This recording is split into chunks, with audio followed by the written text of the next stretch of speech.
We're right at 9 o'clock now, and I see that we have a few people on with us already. So good morning, everybody, and welcome to the Association for Leadership Science and Nursing. We have a fabulous webinar here today. Our association is an international association dedicated to uniting academic and practice leaders to shape leadership science and education in nursing. If you want to know more about us, please visit the website on this slide. And today I am very pleased to announce that we would like to welcome Dr. Marianne Broome. She is the Ruby F. Wilson Professor of Nursing at the School of Nursing at Duke University. Her research is focused on pain in children, informed consent, and assent for children research misconduct, ethical dilemmas in publishing, and leadership of academic nursing executives.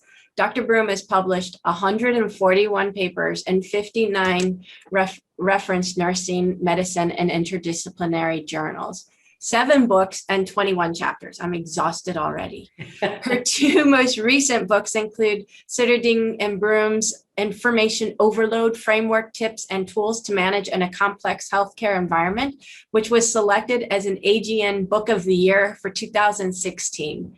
And Broome and Marshall's Transformational Leadership in Nursing from Expert Clinician to Influential Reader, Springer Publishing Company. Dr. Broome has served on the peer review panel and editorial boards for 18 different journals in nursing, medicine, and psychology.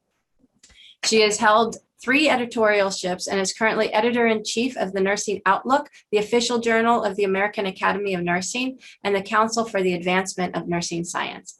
Today, we are so fortunate to have her as our expert in contributing your expertise as a peer reviewer, stewarding the profession. And so I would just like to make our disclosure statement. There is no conflict of interest for anyone with the ability of control content for this activity. And then the course has been approved by California Board of Registered Nursing with the CEUs with a maximum number of 1 contact hours. Please remember to maintain your document for 4 years, and all participants will receive their certificate of attendance after the completion of the webinar. So without further ado, I will hand it over to Dr. Broome. Welcome and thank you. Thank you very much, Colleen. And let me see, I need to share my screen. There we go. I hope everybody can see that. And I have, excuse me, we have pollen season here in Georgia. I have time at the end for questions, but I really don't mind if people, want to interrupt me and ask questions throughout. I'll count on Kathy or Colleen to let me know if there's a question, and then I'm happy to stop. So first of all, let me say thank you for your interest, because I know probably all the other editors of the 250 journals in nursing worldwide, and because we get together every year, and we'll really be getting together this year in person, which is awesome. And all of us are so well aware of how our journals would not be what they are without our peer reviewers. That peer reviewer expertise is absolutely essential to our profession. Okay, so let me tell you, the profession and the discipline need you. The profession of practice and then the discipline of science in terms of nursing both need your expertise. And you can have expertise in a variety of areas. I think a lot of times there's a misconception that you have to be, a funded researcher or a nurse executive, and that really is not. Those are wonderful experiences to have if you have them and use them in terms of expertise. But we want expertise at all levels. We want new young reviewers who can bring a different eye to these papers. So your expertise in both in a topical area as well as in methods. And when I say methods, that could be approaches. Let's say it's a quality improvement paper. Normally people think of methods as research methods, and there are quality improvement methods, there are pedagogical methods, etc. So again, and the other thing I'll say here is most people do not think they're an expert in anything. And that is not true at all. You have knowledge, you have competencies, and you have expertise in specific areas. And you're particularly given the right paper, your experience about what nurses are interested in and what they have a need to know is just invaluable to editors. So we need you. Now, this graphic, for some reason, it's not a very fancy graphic, but it will not pull up. We tried a few minutes ago. So I'll just talk to you about it. And that means that when you look at a written manuscript that's been published in a referee journal, you can know that as a reviewer, you are in the circle of knowing. The author submits, then the editor makes the decision. I'll talk all about this later. But you as a reviewer, again, key, linchpin for sure. And then it goes again back through the editor and the publisher. So there's this circle of knowing in our field that is absolutely, you take one of those individuals out but particularly reviewers who lend their expertise, it is not going to be the kind of paper that nurses are going to need to know in all different settings. So if you're interested in being a reviewer, I think sometimes we make this larger than life. And so here's some questions that you can ask yourself. What journals would you like to review for? You have something to offer, so you can afford to be picky. And we'll talk about that because this does take time and commitment. And everybody I know is busier than they have ever been. And so you really need to think about what journals you would like to review for. And usually those are journals that we read because we are interested in knowing the latest in our field, or it's a society that we belong to. But just think about what journal would I like to review for? And then a natural question after that is, what will the expectations be in terms of workload? So this will depend on the journal. Journals are very variable. Some of them have full-time staff of editors and paid editors, and they, in fact, make a lot of the initial decisions about, even if they're a peer reviewer, just as I do. I make some decisions about rejecting papers. Basically, it's reject before review or sending it out for review. To the reviewers, but in some cases, in some journals, the editorial staff makes that is members of the editorial board, and the editor will make more decisions before they go out for peer review. But if you are a peer reviewer, you're going to set there. Usually, most journals will send you, depending on your area of expertise and how scarce it is in the field, how few people have that expertise. You might get an invitation every month, but usually I try not to invite people but 3 to 4 times a year. And we can tell when the last time it was on these webs in our reviewer databases. Now, I know when was the last time I asked somebody to review. Did they accept? What was that date? Did they submit? What was that date? And when was the last review that they rejected? So plus they have ratings I usually rate my reviewers so that I know whether they're, what kind of reviewer they are and what kind of time they spend on their reviews. So I have a lot of information, and I usually try to keep it to no more than once a quarter.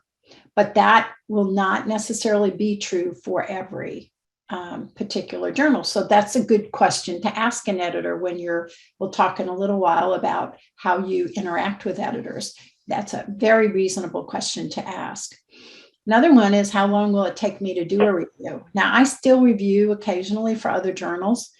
And to this day, after 40 years in this business of doing reviews, I started when I was 2. No, not really. But I started young. I started in my late 20s as a master's prepared nurse after my first publication. And even to this day, it takes me 3 reads. So the average article to read would probably take 30 to 40, 50 minutes, depending on, the density of it, how long it is, et cetera. And it takes me 3 reads because I like to go through the paper just sitting there and just doing a scan, reading it. Do things jump out at me? Are there things I'll need to spend a little bit more time on later? Are there first impressions? And I just take brief notes out to the side, but I don't really do any in-depth critique. And then in the second time I do a scan or a read, I start taking notes, more detailed notes that I think the author might find helpful if I'm going to ask for revisions. And even if I'm not, even if I'm thinking that this paper ultimately would not be accepted by this particular journal, it's still very helpful for authors to have my comments and anybody's comments. And then that takes, probably an hour. And then writing the review up takes me some time. I'd say about 30 minutes. By then I know the paper pretty well.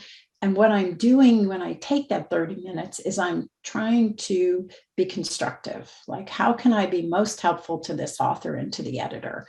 And so that I can't just, say whatever comes to mind, because that sometimes is not as constructive or helpful to the reviewers. To the authors. Important question. Can I ever decline a review? Absolutely. I have so many, and it's really how you decline. It's the ignoring of the review that's hard on editors.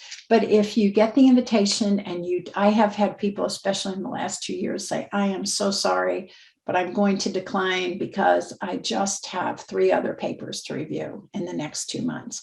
Or they'll say, I have grant deadlines, or they'll say, we're in the middle of a COVID surge, or whatever, but please invite me again. And that is so helpful as an editor, just to know that, that they are still interested in reviewing. But of course, people just have, some people write me back and say, I just had surgery, and so I'm not doing any reviews right now. Only nurses would say that, right? And I think the last important question is, what would you get out of reviewing? What would you learn from investing those 3 hours? And that's that's why you want to have a stretch journal. There's journals that I review for, that I don't do this anymore, but I do review for probably 2 or 3 other journals, because I know they are cutting edge, and I know that the papers that they send me and the classifications I've told them I would review in are going to help me in the rest of my job.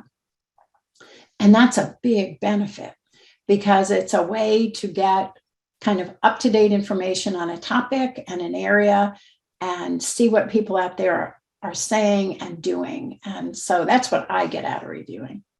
And then otherwise, I get 1 line on my CV. And that was important at one time in my career. That's not quite as important now. Dr. Broom, we have one question. Yes, do you advise reviewers to take a certification or review course to be a reviewer? And do you have any recommendations of a source or 2? Yes, I do. And I will have that at the end of and of course, the disclaimer is I'm an Elsevier editor. So Elsevier is one of the larger, companies, publishing companies like Lippincott and Wiley and Wilkins, et cetera. And so most publishers do have a reviewer course at Elsevier's, and I'll have that information at the end, but you can take that reviewer certification. It's a series of modules.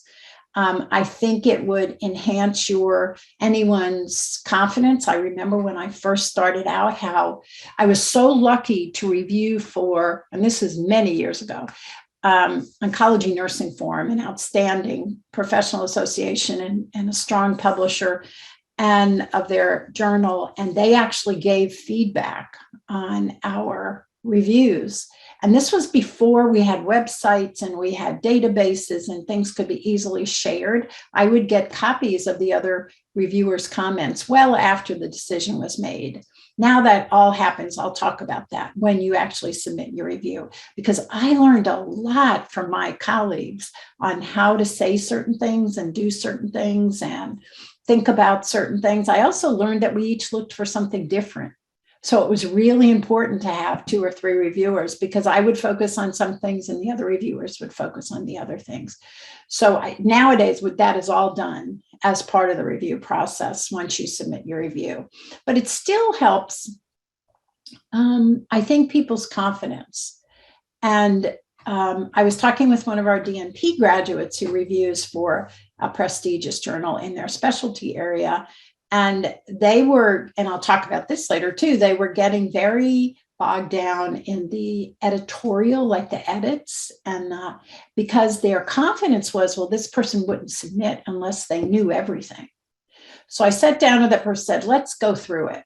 And I didn't know anything about their specialty, right? But I can tell when someone needs to put more information in about this. I said, now think of yourself as, this kind of provider. Did they tell you enough for you to understand this? Well, no. I said, well, that's what you need. That's exactly the kind of feedback they need.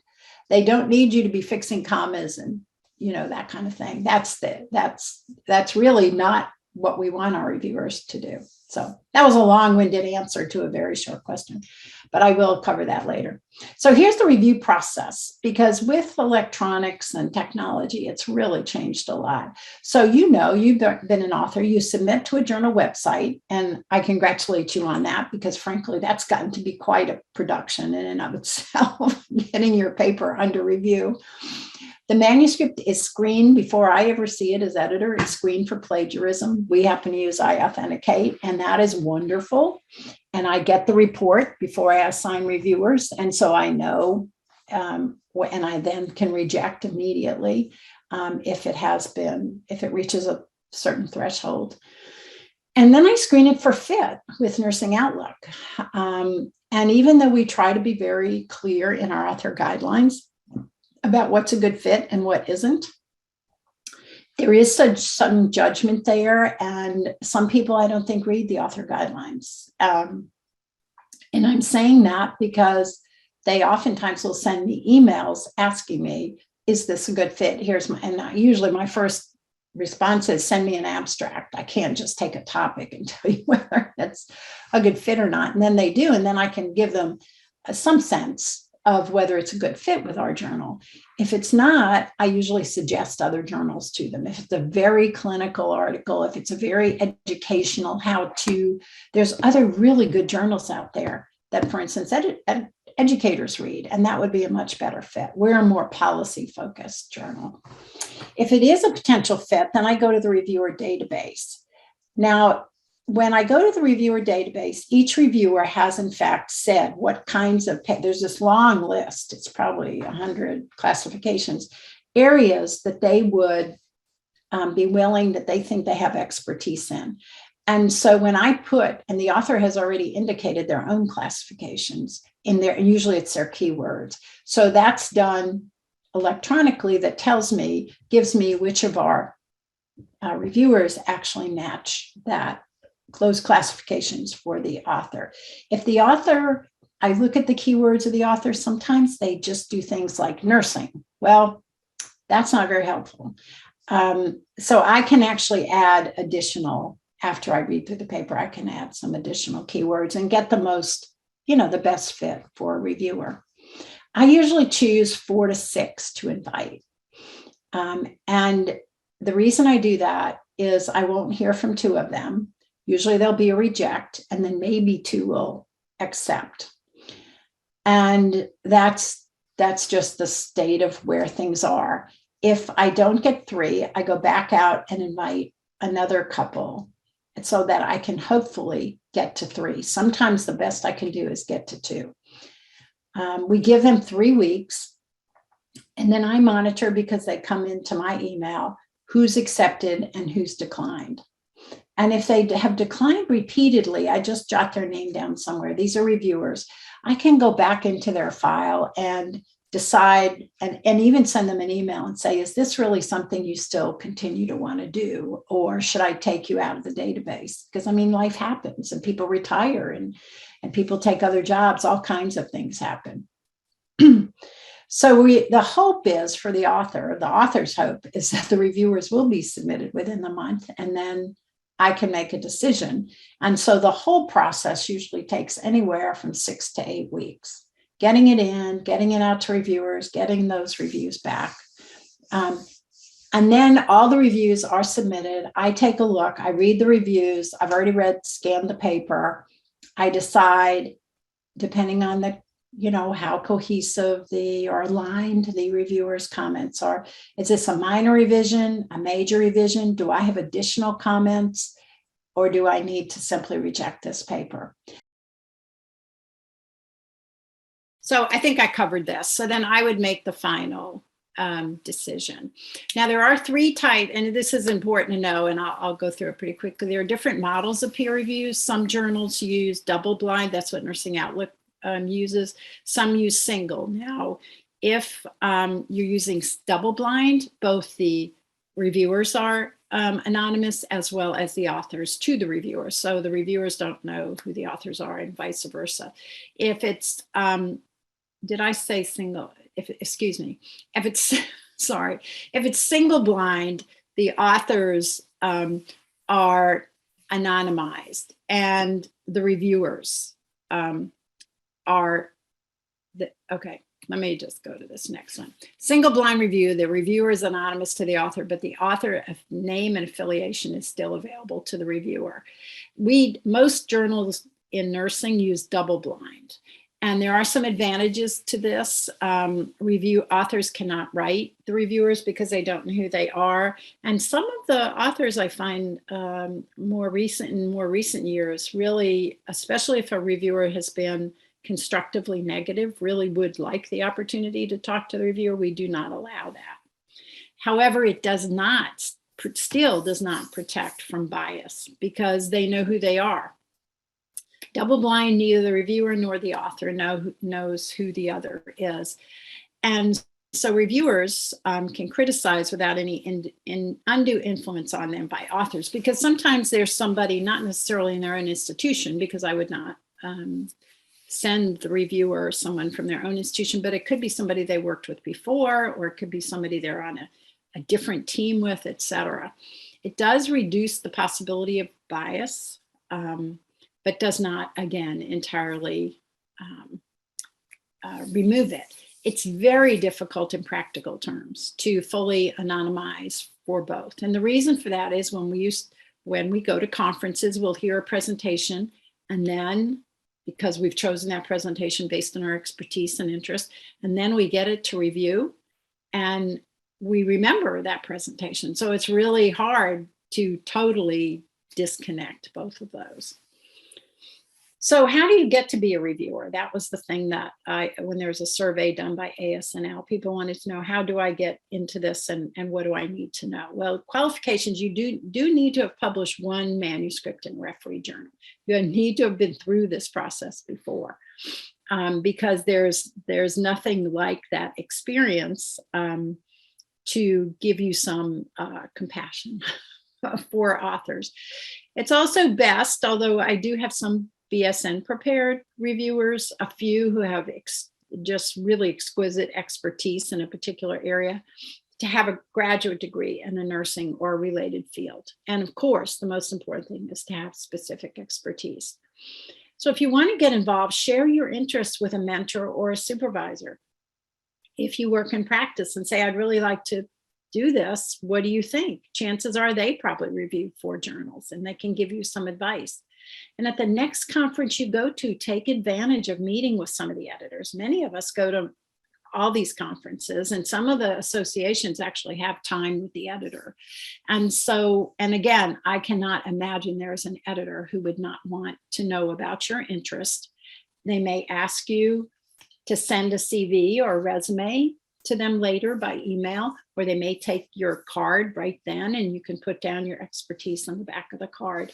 But I can promise you, when we meet in August, that's one of our big topics, is how to get really good reviewers. Now, we've all had these solicitations by predatory journals, predatory conferences, and they are out there.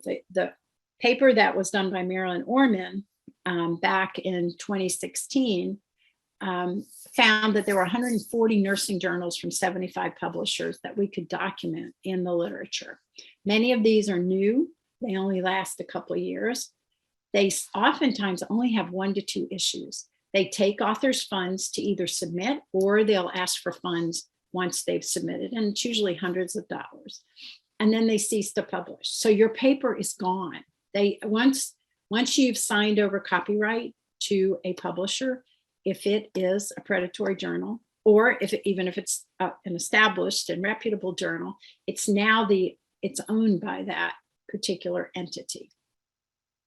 because authors have reported to all of us editors that they try to retract a paper and it hasn't been responded to, and their money also wasn't returned if they were, in fact, asked to provide some funding up front.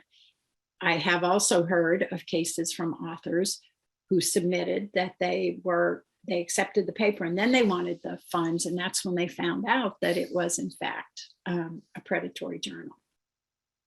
So what I would suggest, just so that you are aware of this, is anytime you get unsolicited emails from someone who, you've gotten these for conferences, they use words like esteemed self, honored to write you, your leadership in research is a stand. I've had people write me from journals that were in engineering and talk to me about my research and how they would like my latest research in some materials. And I'm thinking, who are they talking to?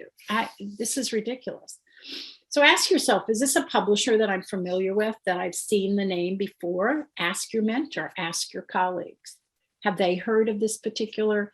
And Annette Borgal actually has a great editorial on this topic. She's the editor of Critical Care Nurse. So if you're interested in this, I would suggest you take a look at that in terms of trying to understand which are the predatory journals. The other person that I think will be absolutely essential and that I use all the time if I have a question is the librarian.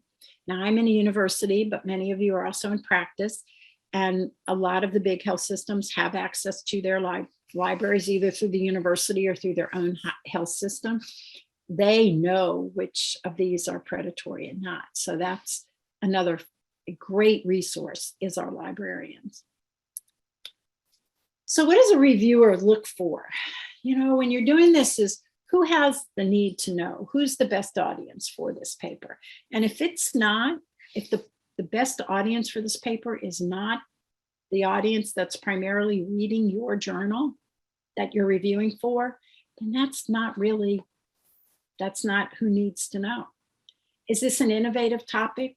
And when I say innovative, I mean, is the approach, is the topic, are the methods innovative? Has this been done before? Have you read so many papers on the same topic?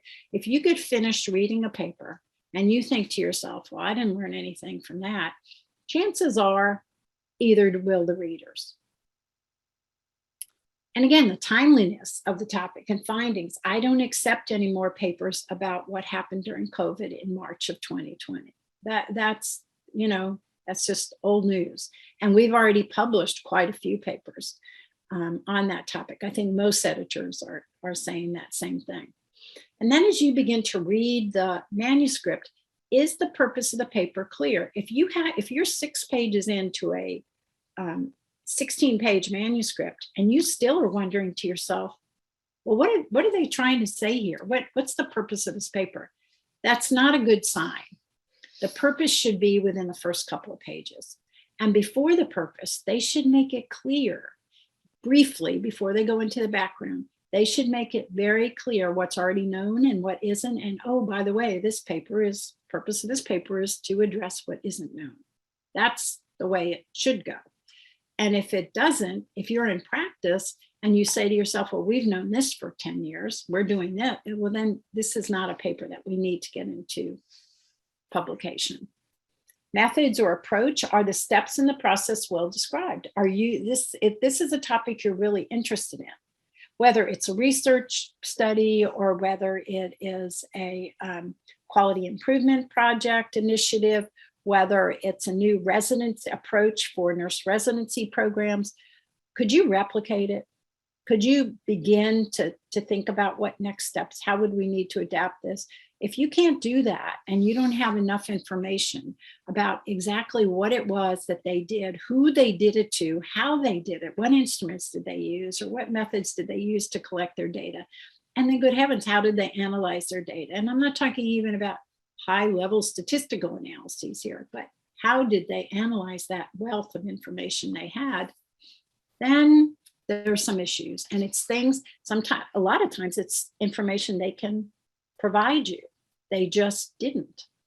Other cases, when they do come back and provide you with that information, then the reviewers say this is not appropriate. This is not the way it's done. And then we sometimes do have to reject on the revision.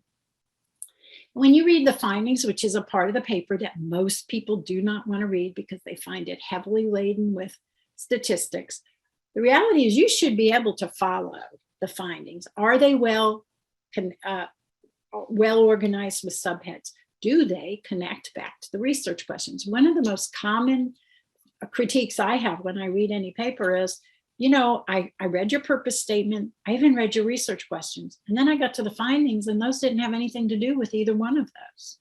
I'm puzzled because I'm not sure what the purpose of this paper really is.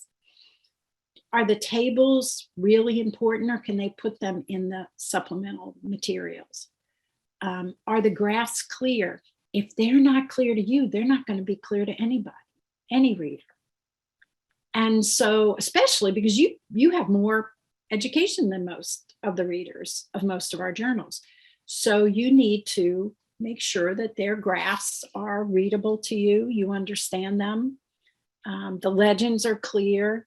They connect back with the data that was provided. Those two are aligned. It's surprising. Sometimes we as authors get very too close to our papers. Discussion, this is a very common, I know working with doctoral students, this is a very common shortcoming of the papers when they give me their first draft. They just repeat the findings. And they've already told me the findings and now they just repeat them. That's not helpful to the readers. They've already read your findings. So it's really important for authors to understand, is this new information? Is this validated by existing information, which is great. We always like to have more evidence on top of more evidence. But then if it's contrary to what we normally think of as best practices or evidence, then what do you think? What is this, a new way of doing things that you have really, that the author has really good substantive support for?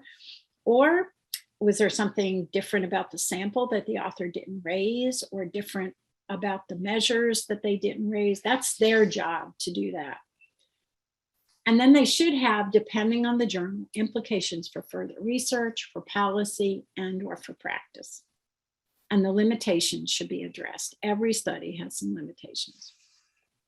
So if you're reviewing, please be timely. If you need more time, just ask the editor. And if you can, ask a week out. So if you're at the end of 3 weeks and you need another week, it would have been helpful to know, because once I get 2 or 3 reviews, I am ready to make a decision, but we may still really need your review. And I want your review. So just let me know what's going on. Let any editor kind of know what's going on. Start with strengths in any review. That always feels better to authors. And then if it's appropriate, make some suggestions for, how this different aspects of this paper need to be improved, that you really weren't clear at all about who the sample was. You weren't clear at all what the survey size was. You looked at this quality improvement initiative that really looks exciting and is an area that you'd like to know more about, but you really couldn't tell what the different agencies that participated in this improvement project actually did. How did they do that? How did they collect the data? How did it come together? Who analyzed the data? And you can just ask questions, and then the authors will have to come back and respond to those. If you're inclined, and some people are, a line by line editing can be helpful, but I think it bogs down reviewers. What we want you for is your expertise. And we have copy editors, we have editors with the journal. We really, if that makes you comfortable, then do it. But just remember, if the paper is that poorly written that you get to page 4 and you've already spent an hour, that's not a good use of your expertise and time. Everybody's busy. And if a section or paragraph or sentence, it should be say, doesn't make sense, just say so, because it won't to reviewers either. So just be, I'm not really sure what the intent was in this paragraph. seems like earlier the author said this, but now they say this. Those are the kind of things you could say. What's not helpful? Just repeating sections of the paper. They did a really good job on the review of the literature, all the way through. So so I asked myself as an editor, this was a perfect paper. It didn't look perfect when I scanned it. Also, pejorative or personal comments about the level of intelligence or expertise of the authors. And I tell you, I have seen this. Now, as editor, I can edit that out of the response I send back. And I do. I don't feel like authors deserve. I don't see a lot of this, honestly. Haven't in the last 20 years. I did get some of those myself as an author. Things like, oh, when I opened this up and read it, I thought it was April Fool's Day. That's not helpful for anybody. So I don't see a lot of that, but when I do, I just take it out, and most editors do. We don't want to burden our new authors with that kind of language. And don't suggest, you can, if you want, the disposition, whether it should be accepted, rejected, or revisions. Just give the facts. And the reason I say that is because, again, if there's 3 reviewers, you may disagree. And for some reviews, you are asked, would you accept this paper? Or would you revise it? So if you're asked, I would say that. But what I find interesting is when they do check that, you'll oftentimes see that a minor revision looks to me, I don't know how they define that, or they'll say reject, but then their comments, which I count on a lot, look much more like a major revision. So it's kind of, I don't find the disposition suggestions as helpful. Again, these are just common issues that come up. If they ask for your review, you can't do it until 10 days after that. Just tell me. I will revise. If you're a reviewer I really want, I'm going to go ahead and wait for that. If the title and abstract that you were sent is out of your area, why do they send it? Again, these classifications are how these things sometimes happen. Just say, this really is out of my area. Also, when you submit as an author in some of these databases, then you're automatically in some databases moved in as a reviewer. And the classifications for that paper are now used as your classifications. And sometimes that was a very different team you were on as a group of authors. I'm 4 pages in and the manuscript is so poorly written, I can't invest any more time. Of course not. What should you do? Just email the editor. I would just, as constructively as possible, just say, I read the first 4 pages. I really found this confusing. The introduction, I couldn't find a purpose statement. The introduction was all over the place, didn't seem to be aligned with the abstract or the title, whatever you want to say, and just say that. Now, what if you've read this paper before? This is serious. I've had this happen probably 3 times. You need to contact the editor. It should have shown up in iAuthenticate, but sometimes it doesn't. So if you think you've read this paper, sometimes it's in a report that hasn't been released yet. I had that happen one time. A task force actually had a report. The person was on the task force. They read the paper, and then somebody on the task force went ahead and submitted the paper. That was not a good thing, but it did happen. It took a lot of digging on my part, but I finally figured out what it was and could get back with the with the reviewer and the author. That was an interesting situation. I know the authors, the journalist double-blind review. Should I refuse to review? That depends. If you know the authors and you still think you can do an impartial review of this paper, no conflict of interest, then that's okay. If you can't, if you really feel like at all that you would have a conflict, then you just need to refuse and say why. How polite do you need to be in comments? Remember, a lot of these are new authors. And if you remember your own papers, how much you took these things to heart. But being clear is also important. So again, starting with the strengths, the authors love to see the strengths, but then really being very clear is more important than being polite. What do I think if what do I do if I think there's been a breach of ethical standards? You talk to the editor about that, regardless of what the ethical standard is. You need to, if you know there's some co-authorship issues, whatever that's the editor's issue to deal with. I need some documentation of my service as a reviewer. How do I get that? If you review for most of the big companies like Elsevier or Lippincott journals in those areas, you will be able to go into that reviewer.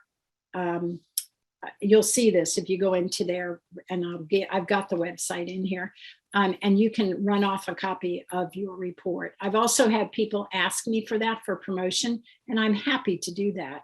It's just that it's a lot more work for me to go back and pull how many papers they've reviewed, et cetera. And interestingly, sometimes people ask me for that and they don't know I have all that information on them, and they actually haven't reviewed for me in the last 3 years and have declined 10 times. So that was not helpful to them. I didn't write it, but it wouldn't have been helpful to them.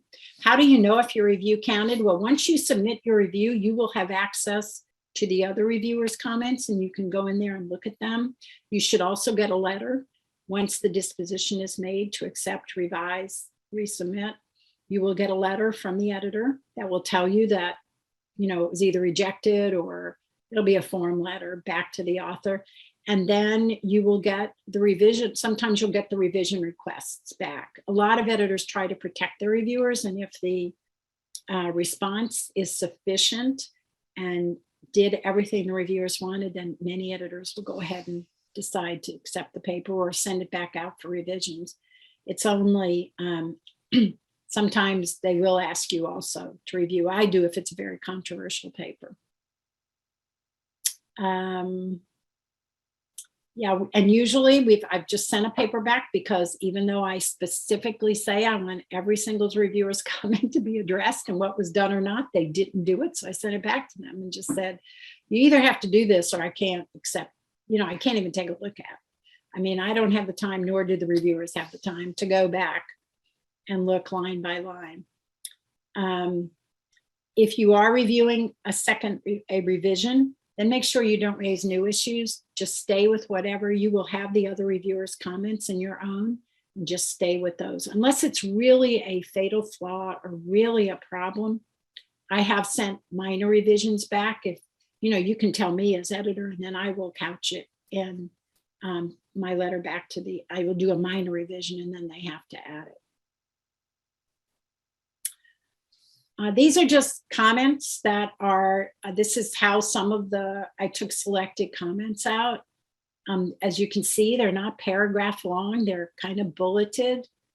They're areas that reviewers thought could be more emphasis or less emphasis, what the discussion should actually be all about. This was a really important review. And they were dead right about the first meta-analysis find. What were they? This was a comparison of the two meta-analyses done a decade apart. I mean, without that the paper was not as strong. It ultimately ended up being as strong based on this. And then again, what does this all mean? What can nurses in practice do? What can nurses related to policy do? This is a very heavy, which you would not be expected to do. We all have statistical reviewers. So again, you're being asked because of your expertise. So don't let that kind of deter you. And then this is what a revision addresses. This was one of the comments was there's still a few things to fix. This was on the second review, line 39, middle adolescents need revision. And then the reviewers responded to what that reviewer asked them. I mean, not the reviewers, the authors responded. So here's the Elsevier Researcher Academy. There are just enormous resources out there. And this is the website. And there is a certified peer reviewer course that you can take. It's a series of modules, so you could do it at your own pace. And I think it is very helpful. It would give you, I think, more confidence if you did that. So I think we have a few more minutes. I do have a couple of questions Okay, in the chat for you, Dr. Broom. Yeah. So Laura has asked if the reviewer does not feel they are an expert in a portion of the manuscript, maybe some specific methodology used, should the reviewer pass or continue the review and just make a note to the editor? Just make a note to the editor. Absolutely. Because again, we all ask for statistical reviewers if it's a heavy stats-based paper, or if it's a a longitudinal repeated measures design. I mean, what you were chosen for was probably the things that those statistical reviewers would not have, which is your clinical expertise and your familiarity with whether this will work in the real world and that kind of thing. So yes, absolutely. Just continue on. Perfect. Thank you. And then Angela Smith asked, how much attention should we pay to English translation? She's had a couple of papers where the translation was challenging to read, but the topic and the research were timely and appropriate. Just saying that back to the editor, what I would tell if my reviewers, and if you have any suggestion, again, you should, if you're spending a lot more than maximum 2 hours to review that paper first and take your notes, that's a lot to ask, I think. And it's not your job, again, to line by line edit, but if it gets in the way enough of you understanding, for instance, what the methodology was, what the approach was that they used, even if it's very, very, or if you couldn't understand the background and you couldn't understand the purpose, then that's what needs to be said to the editor. Because most international authors now can pay to have their papers edited by native English speaking authors, because we really cannot stress, we're very well aware we can't stress our reviewers. What we want is your expertise and not in translating another language or fixing it. Perfect, thank you. And then Laura asked if you could put the link back up. I think I found it, but I just want to make sure. Yeah. Oh, yes, I got it here. And there's a lot more in that Researcher Academy than just on peer review. So I think you'll find that resource pretty helpful. Excellent. Are there any other questions in the group? If you want to take yourself off mic, you can ask. I just want to say thank you again. And I know we'll be able to fix the little editing, so you don't have to worry about that. It will look beautiful once it's up live for review. Right, Robert? Right. I so apologize. That has never happened before. It's nothing you did. This was really great, and actually wasn't something that I've ever thought about doing. But then as I was listening to you, I thought, maybe I might go down that path. Absolutely. We really appreciate your experience and your expertise, and also your thoughtfulness. I have to say, you took some of the scary away from me for some of the editors, because I'm still new to this. And I was very impressed with the fact that if it wasn't an article that was appropriate for your journal, that you referred them to the correct one and that you provided guidance for them, which I think is fabulous. That keeps people moving forward. Yes, we're all in this profession together. Right. Amazing presentation, Dr. Broom. Thank you. May I share my screen again? Sure. Thank you very much. Okay, so before we leave, I just want to let everybody know we have another excellent webinar. So please register for it and also send it off to your friends and colleagues next month on Wednesday, April 6th, same bat time, same bat channel, expanding the path, prospective admissions, training, and honors for student veterans in nursing. And then, as Robert had mentioned a little earlier, just one more final plug. We have our international conference, and that will be from November 3rd to 5th in Cleveland, Ohio. Cleveland rocks. We are actually going to be on the campus there and real close to the Cleveland or to the Rock and Roll Hall of Fame. This one right now, we are still shooting for in person and have some amazing speakers lined up. So I think you will really enjoy this, not to mention the fact that it will give us an opportunity to actually socialize and collaborate face to face. So I want to take one more time to thank Dr. Broom for her experience and her expertise and sharing this great presentation with us today. And thank all of you for participating and enjoying the lecture as well. And we hope to see you again next month on Wednesday, the 9th. Thank you. Thank you. Sorry, the 6th, Wednesday the 6th. Thanks, Colleen. Great job. Thank you. Thank you. Have a great day. You too. Bye-bye. Bye-bye.